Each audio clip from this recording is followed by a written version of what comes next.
कभी कभी सबसे महफूज दिखने वाली जगह भी सबसे खतरनाक होती हैं। शहर के सबसे पॉश इलाके में एक ऐसा कांड हुआ जिसने सबको हिला दिया। एक रात एक आलीशान बंगले के स्टडी रूम में एक व्यक्ति मृत पाया गया। कमरा अंदर से बंद था, खिड़कियां ग्रिल से सील थी। ना कोई आया ना कोई गया, मगर किसी की जान जा चुकी थी।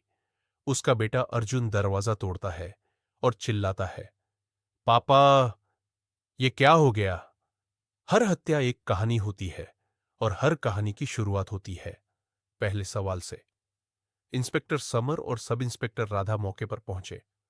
कमरा पूरी तरह लॉक था, खिड़कियों पर ग्रिल, कोई फोर्स एंट्री नहीं। राधा कहती है, सर कोई स्ट्रगल के निशान नहीं, ये गिलास कुछ अलग है। समर जवाब देता है, कमरा अंदर से बंद, तो ये मौत चलकर आई क्या। शरीर पर ना कोई चोट न खून, बस एक रहस्य जो चीख रहा था, जवाब मांग रहा था। हर शक की शुरुआत करीबी से होती है और सबसे पहला नाम आया अर्जुन का।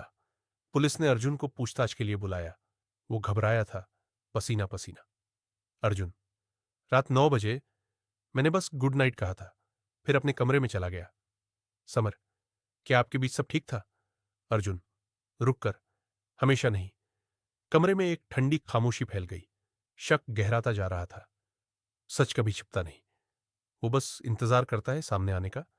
सीसीटीवी फुटेज निकाली गई। घर के हर कोने में कैमरे थे। सब कुछ नॉर्मल था, सिवाय एक पल के। रात 10:45 पर एक नौकरानी स्टडी रूम के पास से गुजरती है, रुकती है और फिर जल्दी से चली जाती है। राधा, ये औरत तो कह रही थी कि वो 10 बजे ही सो गई थी। समर, तो झूठ किस लिए, क्या छिपा रही है ये। अब शक की सुई नौकरानी की ओर घूम चुकी थी। जो बातें लोग छिपाते हैं उन्हें सबूत उगलते हैं। गिलास को फॉरेंसिक लैब भेजा गया। रिपोर्ट आई, उसमें नींद की गोली के अंश पाए गए। राधा, सर, ये स्लीपिंग पिल्स क्या किसी ने जानबूझकर पिलाया। समर, या फिर खुद उसने लिया, पर क्यों और कैसे। लेकिन तभी रिपोर्ट में एक और बात निकलती है। गिलास पर सिर्फ अर्जुन की फिंगरप्रिंट्स है। अब शक फिर से अर्जुन पर लौट आया। सच छिपाया जा सकता है, मिटाया नहीं जा सकता। समर ने अर्जुन को फिर से बुलाया।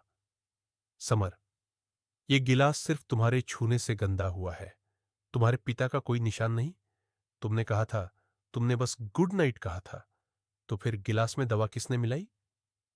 अर्जुन की आंखें फैल गई और अब उसका चेहरा पढ़ा जा सकता था। अर्जुन गुस्से में, उन्होंने मेरी मां की जिंदगी बर्बाद कर दी। हमेशा कंट्रोल करते थे, डराते थे, और अब वो मुझे भी।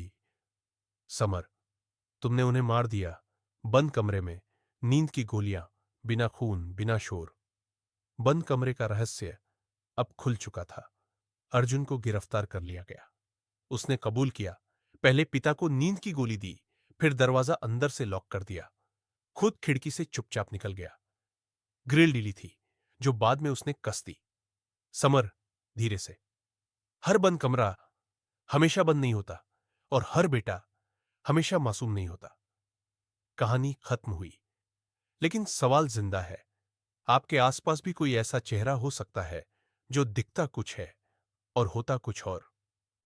ऐसी और थ्रिलर कहानियों के लिए लाइक, कमेंट और सब्सक्राइब जरूर करें, क्योंकि अगली बार कातिल कहीं और छुपा होगा।